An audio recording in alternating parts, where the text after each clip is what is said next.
নতুন নিয়োগ পাওয়া ৫৯ ডিসির মধ্যে ৮ জনের নিয়োগ বাতিল করা হয়েছে বলে জানিয়েছেন জনপ্রশাসন মন্ত্রণালয়ের সিনিয়র সচিব ডক্টর মোহাম্মদ মোখলেসুর রহমান। ৪ জেলায় রদবদল করা হয়েছে।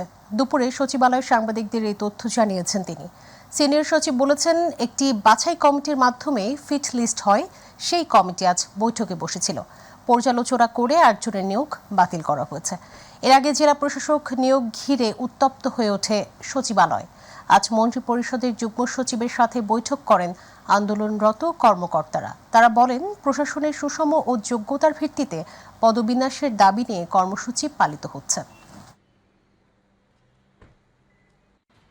যেই সমস্ত পদায়নকৃত জেলা প্রশাসকের বিরুদ্ধে ভ্যালিড অভিযোগ পাওয়া গিয়েছে, এটা আপনারা জানেন, একটা স্ট্যান্ডিং বাছাই কমিটির মাধ্যমে ডিসি ফিট লিস্ট হয় 5 জন, এবং সেই কানুনগুলো পর্যালোচনা করে ইমিডিয়েট যেটা হয়েছে, অলরেডি 8 জন ডিসিকে তার নিয়োগ বাতিল করা হয়েছে। এই জেলা প্রশাসনগুলো ভালো চলার যদি আরো চলতে পারে, এই জন্য আমরা 4 জনকে জেলা অদল বদল করেছি।